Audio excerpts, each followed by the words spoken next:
Vamos a arrancar hoy una serie nueva que se llama Dios es fiel. Esta serie va a abarcar hasta finales de diciembre. Así que vamos a tener bastante material de donde cortar. La serie se llama Dios es fiel. No sé si usted está de acuerdo, pero yo sí. He visto la fidelidad de Dios en mil y una formas, a través de mi vida, a través de la vida de mi familia, a través de mi vida laboral, de mi vida espiritual. Dios es un Dios fiel y siempre hace todo bien. Es el tema de esta sesión. Bien, si usted tiene su Biblia, le gusta tomar notas, prepárela ahí donde están. Vamos a estar viendo varios pasajes en Antiguo Testamento, varios en Nuevo Testamento, pero vamos a entrar. Dice Deuteronomio 7, versículo 9, voy a leer la versión Reina Valera, que es la más conocida para todos. Dice, conoce pues que Jehová tu Dios es Dios, Dios fiel, que guarda el pacto y la misericordia a los que le aman y guardan sus mandamientos hasta 1000 generaciones. Esto no lo digo yo, esto lo dice Dios mismo cuando está hablando al pueblo de Israel a través de Moisés. Nos está diciendo Dios, yo soy Dios fiel. Tú probablemente vas a fallarme, pero yo guardo mi pacto, guardo mi misericordia a todos los que me aman y guardan mis mandamientos. Dios es fiel, Dios no falla. Dios es un Dios cuya naturaleza es ser fiel. Eso no cambia. Nosotros podemos caer porque somos humanos, pero Dios no cambia. Dice Éxodo 34:6, pasando delante de él, proclamó el Señor, Dios clemente y compasivo, lento para la ira y grande en amor y fidelidad. Es grande en amor y fidelidad. Es Dios. Dios es amor, Dios es misericordia, Dios es fidelidad. No puede cambiar, su naturaleza es ser fiel, simple y sencillo. La fidelidad de Dios es uno de sus principios fundamentales de Dios. Su naturaleza de Dios no puede cambiar, no puede mutar, no puede variar. Dios es un Dios fiel, punto. Si fuera algo menos que eso, entonces no sería Dios. En pocas palabras, si fuera menos fiel o fuera fiel a ratitos, entonces no sería Dios, sería cualquier otra persona. La fidelidad de Dios, usted la puede ver en cada libro de la Biblia. No hay un solo libro donde la fidelidad de Dios no sea mencionada. Por lo menos en un pasaje está en cada libro de la Biblia. Eso nos habla de que Dios es fiel. Recuerda que cuando la Biblia nos habla una cosa 2 o 3 veces es porque Dios quiere hacer hincapié en algo específico en nosotros o para nosotros. Si la Biblia en todos los libros habla de que Dios es fiel, quiere decir que Dios completa, absoluta, total, invariablemente es fiel. Dios es fiel en sus palabras, es fiel en sus obras, es fiel en sus emociones y en cada aspecto de su trato con el hombre. Usted puede ver, sobre todo en los primeros libros del Antiguo Testamento, y en algunos de los libros de los profetas, cuando Dios decía, los voy a destruir, y su fidelidad y su amor y su misericordia lo hacía cambiar de parecer para perdonar a aquellos que habían hecho mal. De hecho, ¿cuál fue la queja de Jonás? Por eso me quería ir a Tarsis, porque yo sabía que tú eres un Dios fiel y misericordioso, que perdonas. Dios es fiel en sus palabras, en sus obras, en sus emociones y en su trato para con nosotros.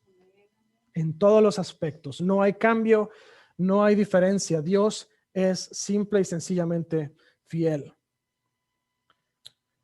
La misma fidelidad de Dios nos asegura a nosotros como hijos de Dios de que Él siempre va a hacer las cosas bien. Dios no va a hacer nada para mal de nosotros, nunca. Nosotros nos saldremos de la sombrilla de Dios. Yo platicaba con mi mamá el fin de semana, le decía, no, es que salirse, o más bien en la semana, le decía, salirse de la cobertura de Dios es como salir de tu casa cuando están cayendo los granizos del tamaño de bolas de golf. Te cae uno y te va a caer y te va a dejar ahí en el piso. Dios siempre hace las cosas bien. Nosotros a lo mejor no salimos en medio del granizo, pero Dios lo hace bien. Vamos a hablar de 5 formas en que la fidelidad de Dios es demostrada a nosotros. Aquí le va, váyase preparando. Si le gusta tomar notas, hay espacio ahí en sus boletincitos. Si necesita plumas, ahí atrás hay plumas también. Puede tomar una. Vamos a ver Números 23:19. Vamos a ver el primer aspecto o la primera forma en que es mostrado que Dios es fiel al guardar su palabra. Números 23:19 dice: Dios no es hombre para que mienta, ni hijo de hombre para que se arrepienta. Él dijo y no hará, habló y no ejecutará. En pocas palabras, Dios va a hacer lo que dijo que va a hacer. Y dice la palabra en otra porción de la escritura, dice que lo que empezó en nosotros lo va a terminar, porque Dios es un Dios fiel, es fiel a guardar su palabra.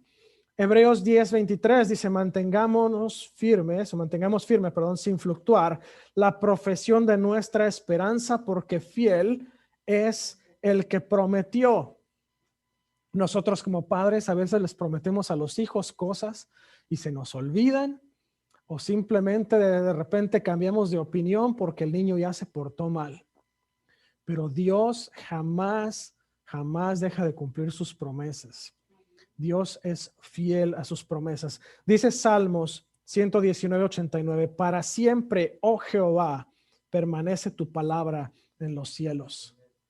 No es por ayer nada más, o por hoy nada más, o por una semana nada más. Es por siempre que la palabra de Dios va a permanecer, y permanece en los cielos y permanece en la tierra. La palabra de Dios jamás va a cambiar. Él es fiel. Hebreos 11:11 dice: por la fe también la misma Sara, siendo estéril, recibió fuerza para concebir y dio a luz aún fuera del tiempo de la edad, porque creyó que era fiel quien lo había prometido. Sara y Abraham habían cometido un error al principio. Se desesperaron porque no vieron cumplirse la promesa, y Sara le dio a su sierva a Abraham para que tuviera un hijo con ella. ¿Y qué fue lo que empezó a haber problemas?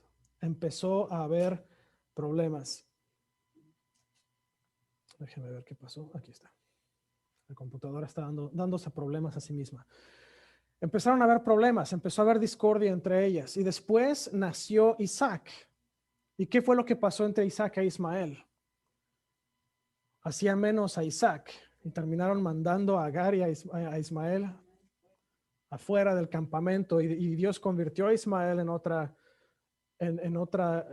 clan, o en otra nación completamente diferente. Pero Dios fue fiel, le dijo a Abraham: te voy a dar un hijo, y le nació un hijo natural de sus entrañas. Jamás cambió la promesa, jamás dejó de cumplirla a Dios. Un entendimiento equivocado de esta gran verdad resulta en confusión, en frustración, en tristeza y en duda. Si nosotros entendemos mal el concepto de que Dios jamás deja de cumplir sus promesas, si nosotros lo ponemos en un aspecto equívoco, vamos a caer en frustración, en desesperación, vamos a caer completamente en confusión. Debemos entenderlo de la manera correcta, de la manera que la palabra nos está mostrando. De esta forma, teniendo ese entendimiento acertado de esta verdad, vamos a tener certeza en nuestra vida, vamos a recibir la paz de Dios, vamos a recibir el gozo de Dios, vamos a tener confianza en lo que esté pasando allá afuera. En pocas palabras, no crea usted que la fidelidad de Dios va a ser destructiva. Alguien me preguntaba hace ya algunos días, me decía: ¿qué opinas tú de esta profecía? Y me mandaron la profecía, me pusieron a escucharla. Y yo les dije: hay una cosa muy simple en esto. Dios cumple sus promesas, y la profecía que viene de parte de Dios jamás va a causar temor, frustración, jamás va a causar confusión. Una profecía de parte de Dios, les vuelvo a platicar cómo funciona, tiene 3 partes. La profecía va a decir qué es lo que estamos haciendo mal, cuál es la consecuencia de lo que estamos haciendo mal. En pocas palabras, estás cometiendo X pecado, estás en idolatría, El resultado de idolatría es que te va a caer enfermedad, va a caerte persecución, va a caerte, etcétera, etcétera, etcétera. Pero hay una tercera parte que toda profecía de parte de Dios tiene, que es cómo puedes salir de este problema y cuál va a ser la bendición consecuencia de que dejes tu pecado atrás. Si dejas tu idolatría, el Señor te va a mover al lugar en el que Él te colocó desde el principio. Te va a poner a servir en X o Y áreas, te va a bendecir en lo financiero, en la salud, en lo espiritual, en lo familiar, en lo laboral, en todas las áreas de tu vida. Así funciona una profecía de parte de Dios. Si nosotros entendemos la fidelidad de Dios equívoca o a través de un lente que está sucio o corrupto, vamos a entrar en pánico, en temor, y el demonio, el diablo, nos va a estar tomando control de nuestra vida. Hay que ser muy cuidadosos, no crea todo lo que está allá afuera.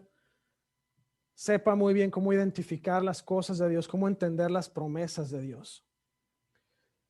Fíjese, Josué 21, 43 al 45 es una ilustración de lo que estamos platicando también. Dice, de esta manera dio Jehová a Israel toda la tierra que había jurado a sus padres, y la poseyeron y habitaron en ella.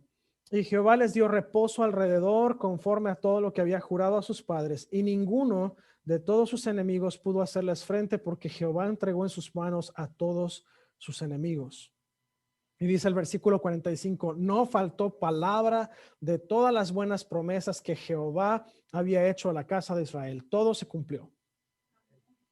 Hay que darle gracias a Dios por esa increíble declaración, pero hay una cosa importante que notar, o cuatro cosas. La primera es que la promesa de Dios tardó en cumplirse, no fue inmediata. Les tomó 7 años poseer la tierra a través de guerra tras guerra tras guerra. No ocurrió sin ninguna dificultad. Nuevamente, les tocaron guerras, les tocaron persecuciones, les tocaron problemas. La otra es que no ocurrió sin fallas. Aquí les va cómo es malinterpretar la justicia de las promesas de Dios y la veracidad de las promesas de Dios de una manera equivocada. Acán fue y tomó de los ídolos y tomó de las cosas que Dios dijo que no tomaran de esas tierras que estaban desposeyendo para ellos. Y Acán las tomó. ¿Y qué fue lo que pasó con él? Terminó en juicio de parte de Dios. Entendió mal la promesa. Entendió mal absolutamente la promesa. Él pensó que podía tomar todo lo que quisiera porque Dios iba a ser fiel a sus promesas y Dios no le iba a caer juicio, no le iba a traer juicio a él. Esa es la parte equívoca. Hubo fallas, ahí está el pecado de Acán, y no ocurrió sin pérdida de vidas. Gente murió en el proceso. No todo es miel sobre hojuelas. En nuestra vida muchas veces creemos que cuando somos cristianos van a dejar de ocurrir problemas alrededor de nosotros, y no es así. Los problemas van a seguir ahí. La diferencia, y ahorita lo vamos a ver más adelante, es que Jesús dijo que Él ya ha vencido al mundo. Segundo punto que tenemos que analizar es que Dios es fiel para perdonar los pecados de nosotros si los confesamos. Así de fácil. Eso no quiere decir que voy a poner mi confesionario aquí y usted va a venir a decirme qué fue lo que hizo, porque no funciona así. Esto significa que vamos a confesarle a Dios el pecado y al traerlo a la luz, Dios lo va a perdonar.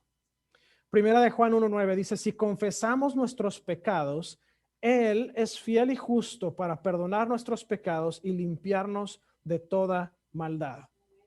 Voy a venir en oración. Señor, te confieso que pequé porque me dieron mal el cambio y no dije nada. Me dieron de más y no dije nada.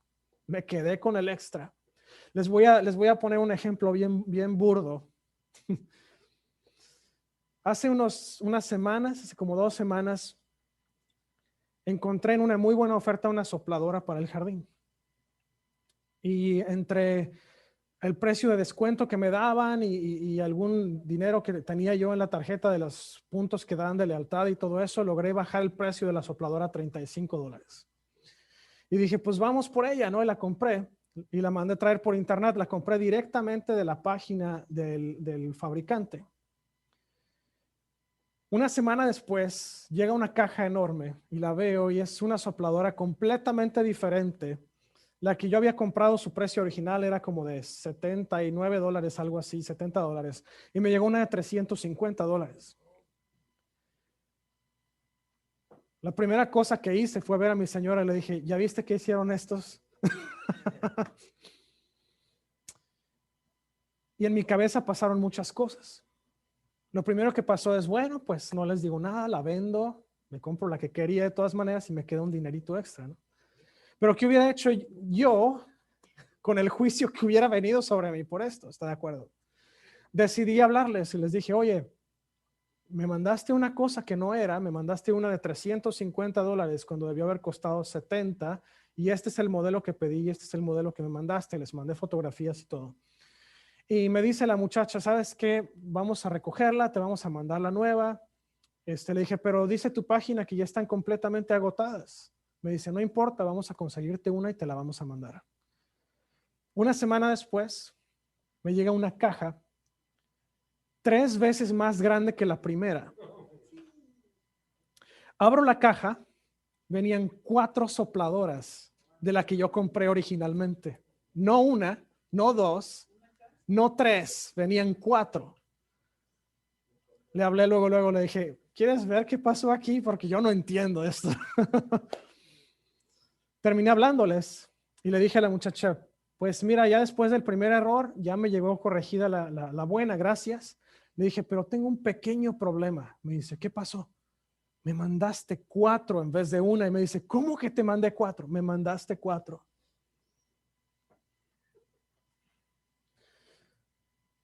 Pero aquí va el punto. Si hubiera entrado en mí, o más bien si me hubiera dejado llevar por la tentación, cuando llegaron las 4, hubiera vendido 3. ¿No está de acuerdo? Cualquier otra persona probablemente lo hubiera hecho. Pero dónde está nuestra confianza en Dios y dónde está nuestra esperanza en las promesas de Dios si nosotros somos infieles y le fallamos a Dios de esa manera? El pecado ahí, si lo hubiera hecho, hubiera tenido que confesar, Señor, te confieso que me quedé las equivocadas y las vendí. Y lo peor es que ni diezmo di de lo que gané, ¿verdad? Y se va poniendo cada vez más feo, pues estoy tratando de ocultar el problema. Primera de Juan 2, 1 y 2 dice, hijitos míos, estas cosas os escribo para que no pequéis. Y si alguno hubiere pecado, abogado tenemos para con el Padre, a Jesucristo el justo.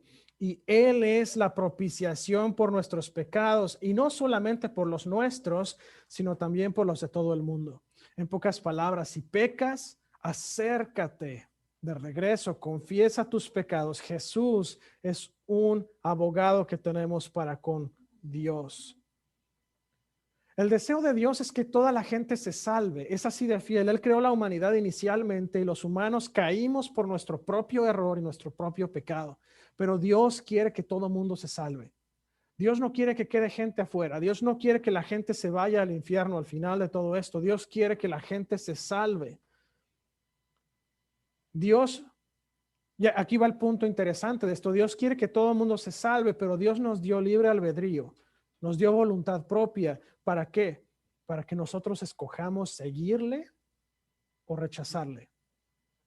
Oye, hermano, pero ¿por qué haría eso Dios? Porque Dios no es un Dios impositivo. Dios, como yo les decía en otras prédicas pasadas, Dios es un caballero. Él no se va a meter a tomar decisiones por usted. Dios se va a meter a preguntarle a usted qué es lo que quiere hacer y va a respetar su decisión. Así es Dios, porque Él es fiel, porque Él nos dio ese libre albedrío desde el principio y fue por eso que cayeron Adán y Eva en el principio, por ese libre albedrío. Ahora, el perdón que Dios trae nos va a dar salvación y restauración.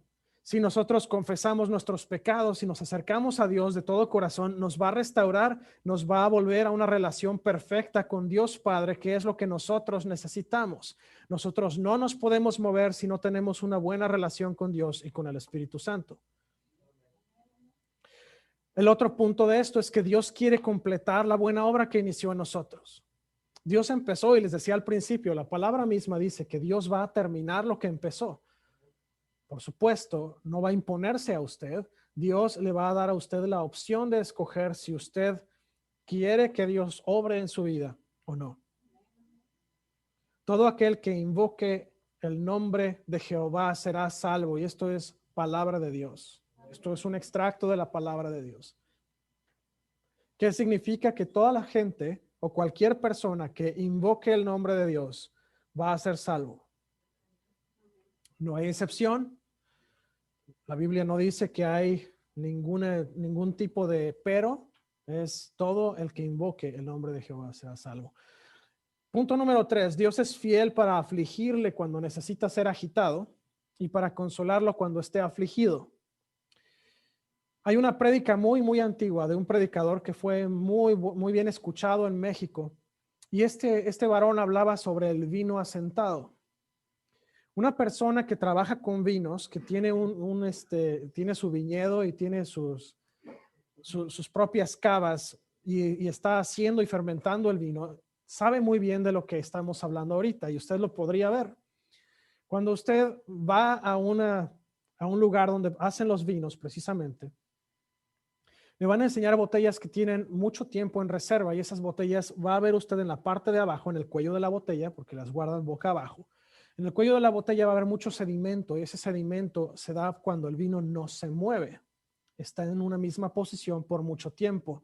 Igual cuando usted tiene agua sucia y usted la pone en una cubeta y la deja en una cubeta reposando, la suciedad baja y queda lo que parecería agua limpia en la parte de arriba. Eso es el ser asentado. Y muchas veces nuestra vida cristiana, nuestra vida espiritual se asienta como se sienta el vino, se asienta como el agua sucia. Y lo único que hacemos es dejar que nuestra vida siga circulando en la misma rutina de siempre y nuestro espíritu se queda asentado en un mismo lugar. ¿Y qué es lo que hace Dios? Dios nos agita. Dios nos levanta y nos da nuestra sacudida. ¿Por qué? Porque no es bueno que estemos nosotros sentados dejando que como el vino nos quedemos todos ahí apachurrados al fondo de la botella. Dios quiere que nos movamos. Dios quiere que nosotros seamos gente activa, que estemos trabajando para que su obra y su propósito se cumplan. Salmo 119, 6, 7 dice: antes que fuera yo humillado, descarriado andaba, mas ahora guardo tu palabra. David es un ejemplo. David es un claro ejemplo de lo que pasó cuando quedó espiritualmente asentado por un tiempo. Dice en el versículo 71 de Salmo 119, bueno me es haber sido humillado para que aprenda tus estatutos. David está reconociendo que necesitaba ser agitado por Dios. Versículo 75 al 76 del Salmo 119 dice: conozca, oh Jehová, que tus juicios son justos y que conforme a tu fidelidad me afligiste, sea ahora tu misericordia para consolarme, conforme a lo que has dicho a tu siervo. Aquí viene la segunda parte de lo que vimos en el título de este punto. Una vez que estamos ya afligidos, Jehová se acerca a consolarnos. Dice Hebreos 12:10, pues nuestros padres terrenales nos disciplinaron durante algunos días e hicieron lo mejor que pudieron, pero la disciplina de Dios siempre es buena para nosotros a fin de que participemos de su santidad. Dios está buscando hacernos gente santa. Dios quiere que seamos como Él. A cada rato nos lo dice también en la Escritura: sed santos porque yo soy santo. La única forma de alcanzar la santidad es si nos dejamos disciplinar por Dios. Y sabe que lo necesitamos todos. Todo mundo pasamos por un proceso de disciplina. La prosperidad es placentera. Nos gusta estar en lugar próspero. Nos gusta estar en un lugar donde estamos cómodos. Pero la adversidad es absoluta y totalmente benéfica. Cuando vienen tiempos difíciles, viene ese momento de tribulación temporal, es archi requete recontra benéfica. Y no porque nos haga mal, o no porque nos esté pasando algo mal, o porque enfermemos, pero el beneficio de la adversidad es que aprendemos, crecemos y maduramos espiritualmente en Dios. La disciplina de Dios es para corrección. Corrección es mejorar. Corrección es perfeccionarnos. Corrección es cambiar positivamente. Corrección es para que nosotros crezcamos espiritualmente, para que nosotros maduremos espiritualmente. Dios no nos corrige porque es el capataz con látigo y con la porra que tiene ahí en la mano, ¿verdad? Y que nada más está viendo a ver qué hacemos mal para tirarnos un rayo encima y partirnos. Dios está disciplinándonos para hacernos crecer espiritualmente y madurar en Él. No podemos nosotros madurar si no tenemos la correcta disciplina. Y la mejor forma de madurar es dejar que Dios aplique su disciplina en nosotros. No lo haga, no fuerce a Dios a disciplinar si no es necesario. En pocas palabras, no se salga del camino nada más para crecer espiritualmente, porque se va a poner usted en camino de tentación. Pero cuando usted sienta la disciplina de Dios, acéptela. Es importante. Dios es fiel para santificarle a usted completamente y para hacerle sin culpa. Dice 1 Tesalonicenses 5, 23 y 24. Y el mismo Dios de paz os santifique por completo, y todo vuestro ser, espíritu, alma y cuerpo sea guardado irreprensible para la venida de nuestro Señor Jesucristo. Fiel es el que os llama, el cual también lo hará. Déjense santificar. Él es el que lo hace. Nosotros por nosotros mismos no podemos hacer nada, pero si dejamos que el Espíritu trabaje en nosotros, si dejamos que Dios opere en nosotros, vamos a llegar a un mejor nivel cada vez. Romanos 8:28 dice, ahora bien sabemos que Dios dispone todas las cosas para el bien de quienes lo aman, los que han sido llamados de acuerdo con su propósito. Vemos en otra porción de la Escritura que todo lo que el enemigo está planeando para mal de nosotros, Dios lo transforma en bien. Dios hace que las cosas que pasan alrededor nuestro de alguna forma resulten en bien para nosotros, aun si ese bien es solamente disciplina y crecimiento espiritual. Porque muchas veces pensamos, ¿cómo la pandemia me va a beneficiar? Perdí mi trabajo, perdí mis ingresos, perdí todo. El Señor nos dio la oportunidad de confiar en Él ciegamente. Dios está más preocupado por nuestra santidad que nuestra felicidad. ¿Qué significa?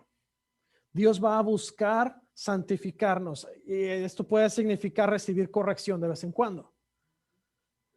Si usted tiene hijos, usted entiende esto también. Nosotros queremos que nuestros hijos sean felices, pero si yo tengo que corregir a mi hijo para que cambie su actitud, lo voy a disciplinar. Eso lo va a hacer feliz más adelante a él. La corrección ahora va a ayudarle a ser feliz más adelante. Y así somos nosotros espiritualmente. Dios nos va a corregir para que nosotros lleguemos a esa estatura correcta en la que tenemos que estar espiritualmente hablando. Dios tiene un propósito para cada uno de sus hijos y está trabajando para lograrlo. Dios no deja de trabajar en la obra que está haciendo en nosotros hasta que lleguemos allá arriba. Él va a seguir. Él empezó la obra, dice la palabra, no va a descansar hasta que esté terminada la obra. Él lo va a hacer, lo va a culminar. De todos nosotros, muy probablemente Dios va a terminar hasta que lleguemos allá arriba, pero jamás va a dejar de trabajar en nosotros. Dios está obrando todo para nuestro bien. Hay una canción en inglés que me gusta y la cantaba cuando estábamos allá en Ohio, viviendo en Ohio, que dice que Dios hará todo para nuestro bien. La cantaba mucho Brandon Steele. Dice, He makes all things work together for my good. Hace que todas las cosas trabajen para mi bien. Y esa es parte de la naturaleza de Dios, parte de la fidelidad de Dios. Punto número 5, Dios es fiel al guardar, proteger y sostener a sus hijos. Dice 1 Corintios 10:13, no os ha sobrevenido ninguna tentación que no sea humana, pero fiel es Dios que no os dejará ser tentados más de lo que podéis resistir, sino que dará también juntamente con la tentación la salida para que podáis soportar. Una razón por la cual Jesús caminó en la tierra fue para recibir las mismas tentaciones que nosotros recibimos a diario. La única diferencia es que Jesús las venció. Ahora, hermano, ¿cómo le hizo Jesús? Punto importantísimo, bien fácil. Jesús, cada vez que vino la tentación, la rechazó con la palabra de Dios. Así de fácil. El diablo le dice, tú eres hijo de Dios, convierte esta piedra en pan. ¿Qué le contestó? La palabra dice que no solo de pan vivirá el hombre, sino de toda palabra que sale de la boca de Dios. Pasó lo mismo cuando lo puso en la montaña alta y en el pináculo del templo. Jesús contestó con una palabra siempre. Esa es la manera más sencilla de resistir la tentación. Responda con la palabra de Dios. 2 de Tesalonicenses 3:3 dice, pero fiel es el Señor que os afirmará y guardará del mal. El Señor nos va a afirmar, nos va a proteger. Tenemos que estar cerca de Él nuevamente. Métase a la casa. No se quede allá afuera cuando está granizando porque le va a caer con todo. Primera de Pedro 4:19, de modo que los que padecen según la voluntad de Dios encomiendan sus almas al fiel Creador y hagan el bien. Si usted está pasando dificultad, encomiende su alma a Dios. Espere la respuesta de parte de Dios. Muchas veces la respuesta de Dios va a tardar. ¿Y sabe cuánto tiempo tarda? Tarda lo necesario para que usted aprenda lo que Dios quiere que aprenda. Si usted se tarda 7 días en aprender, el proceso va a tardar 7 días. Si usted se tarda 7 horas en aprender, el proceso va a tardar 7 horas. Si usted tarda 7 años o 70 años, ¿cuánto tiempo quiere usted tardar en el proceso? Deje que Dios lo trabaje, deje que Dios lo moldee en el proceso. Dice 1 Corintios 1, 8, 9, el cual también os confirmará hasta el fin, para que seáis irreprensibles en el día de nuestro Señor Jesucristo. Fiel es Dios, por el cual fuisteis llamados a la comunión con su Hijo Jesucristo, nuestro Señor. Déjese proteger, déjese apapachar por Dios. Así como la gallina cubre a sus polluelos, así nos guarda Dios también. Pero si a usted le gusta estarse saliendo de abajo del ala, lo va a ver el gavilán, hermano. No se deje, no se deje. Dios no nos promete prevención de los problemas, porque es cierto, Dios no nos está diciendo, pues quédate aquí, no te va a pasar nada.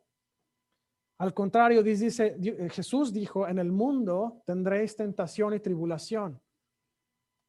En otra traducción dice, en el mundo tendréis aflicción. Pero también dice Jesús, alégrense. En otra traducción también les dice, anímense, porque yo ya he vencido al mundo. Jesús ya venció por nosotros. ¿Por qué nos preocupamos? Lo único que tenemos que hacer es decirle a Jesús, mira lo que me están haciendo, papá. Eso es todo. Váyase y acuse al acusador con su papá. Así de sencillo. Todos los problemas son temporales. Todo lo que nos pasa es temporal. Todo lo que vivimos aquí es temporal. Pero la fidelidad de Dios es eterna. Usted véalo de la forma que quiera. El problema de usted habrá durado un día, una semana, un año, una década. La fidelidad de Dios está ahí y va a seguir estando ahí y ha estado ahí por los siglos. Es así de simple. Dios le sostendrá, Dios le va a dar el poder, lo empoderará y Dios le hará victorioso sobre cualquier situación. Dios nos da la victoria, Jesús ya nos la dio. Lo único que tenemos que hacer es tomarla y restregársela al diablo en la cara. Así de fácil. Diablo, ¿qué me estás echando aquí? ¿Qué? Acuérdate lo que Jesús te hizo en la cruz. Déjame en paz. Como diría Sally, debajo de nuestros pies ya está. Póngase a bailar. Hay un zapateado encima de la cabeza del enemigo. La victoria viene a todos los hijos de Dios. No es exclusivo de un grupo, no es exclusivo de los 244,000, no es exclusivo de los discípulos nada más. Esto viene para todos. La victoria fue para todos nosotros. No hay exclusividad, no hay acepción de personas. Es así de simple. Dios es fiel. ¿Por qué no le dedicamos unos minutos al Señor esta tarde? Acompáñeme, póngase de pie, vamos a orar. Y si usted nos está viendo del otro lado, nos está escuchando el día de hoy a través de podcast, a través de cualquier otro método, y jamás usted ha recibido la salvación de parte de Dios, jamás ha tomado el paso de fe de entregarle su vida a Cristo, hoy es el día excelente para hacerlo. Dice la palabra de Dios que si nosotros reconocemos que Jesús fue levantado de los muertos y que nosotros confesamos nuestros pecados a Dios y lo declaramos como nuestro único Señor y Salvador, nosotros seremos salvos. Eso significa que cuando vuelva a venir Jesús en unos años más y se abran los libros, ese libro de la vida va a tener el nombre de ustedes inscrito ahí y usted va a llegar a la eternidad con Jesús. Si usted jamás ha hecho esta oración y la quiere hacer hoy, acompáñenos a hacer esta oración y toda la congregación acompáñenos también. Señor Jesús, te doy gracias por el sacrificio de la cruz. Reconozco que por tu muerte y resurrección Tú nos has dado vida eterna. Te invito a vivir hoy en mi corazón. Acepto que he pecado y te pido perdón. Y te pido, Señor, que hoy mi nombre sea inscrito en el libro de la vida. Te doy gracias y te confieso como mi único Señor y Salvador. En el nombre de Jesús. Amén. Si usted hizo esta oración el día de hoy, acompáñeme a través de un mensaje de texto, a través de un comentario en la página de Facebook. Usted puede ir ahí en facebook.com/ofa.hispano y está una opción para mandarme un WhatsApp. Mándeme por ahí un mensaje a través de WhatsApp. Avíseme que usted tomó esta decisión. Quiero celebrar con usted. Dice la palabra que en el cielo también festejan cuando una persona recibe a Jesús, y queremos festejar junto con los ángeles este acontecimiento tan importante y platicarle de los siguientes pasos a tomar. Si usted está conmigo y ha recibido a Jesús antes, vamos a orar esta tarde. Hay muchas cosas que necesitamos poner en la balanza. Una más importante que ninguna es las elecciones que están concluyendo el día martes. Hay mucha gente que ya se inscribió para votar, muchos que ya votaron tempranamente. Estaban hablando de más de 100 millones de personas esta mañana. Y queremos que toda la gente que tiene capacidad de votar, voten, porque es una de las elecciones más importantes que ha tenido este país en muchos años. Vamos a orar. Además de esto, necesitamos también que la fidelidad de Dios se siente completamente en nuestros pensamientos y entendamos la magnitud de la fidelidad de Dios en nuestra vida. Cierra sus ojos ahí donde está. Señor, te damos tantas gracias en esta tarde. Gracias, Dios, porque tú eres un Dios fiel, porque tú no cambias. Porque, Señor, a pesar de las circunstancias, a pesar de lo que el mundo diga allá afuera, tú eres un Dios fiel, un Dios poderoso, un Dios grande, Señor. Tú nunca cambias. Señor, tu palabra permanece por los siglos, tu fidelidad y tus promesas, Señor, permanecen. Y tú eres un Dios que cumples pactos y que cumples promesas. Señor, en el nombre de Jesús te doy gracias en esta hora por lo que tú estás haciendo. Señor, te pido que tomes control, Señor, de las elecciones en este país. Te pido, Señor, que tú tomes control de lo que está por suceder en los próximos días. Señor, en nombre de Jesús, te pido, Señor, que tú impulses a la gente, Señor, a orar, impulses a la gente, Señor, a votar, Señor, durante estas elecciones. Señor, que todos los que tienen capacidad para votar, que toda la gente, Señor, que están registrados y que tienen la edad necesaria y suficiente para votar, Señor, que vengan a las urnas a entregar sus votos, Señor.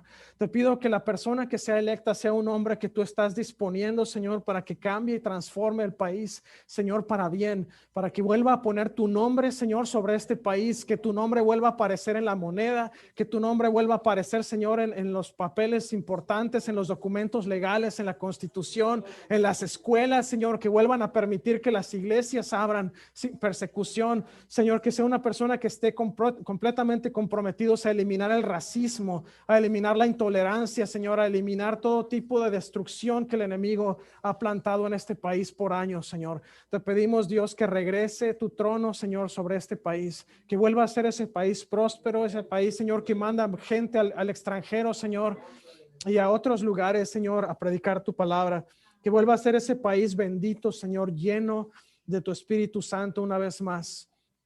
Señor, tráeles en el nombre de Jesús.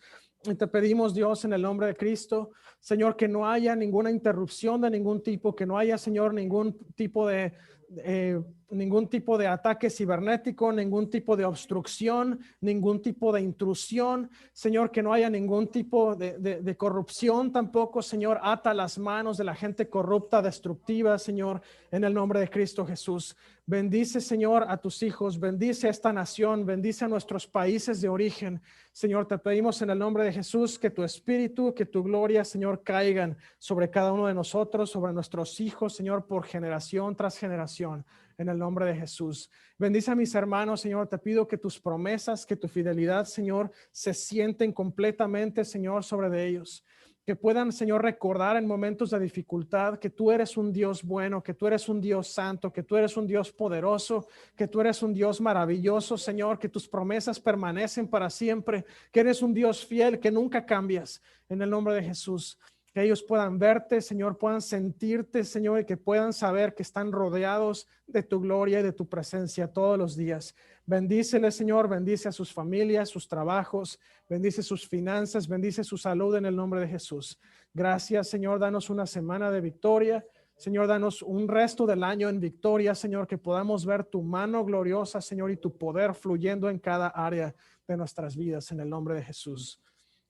Amén. Si usted está con nosotros en línea o aquí presentes, que el Señor les bendiga y les guarde, que bendiga su entrar y su salir, su acostar y su levantar, que el Señor haga resplandecer su rostro sobre usted y que Dios les dé paz. Tengan ustedes una excelente semana. Dios les bendiga. Gracias por estar con nosotros hoy.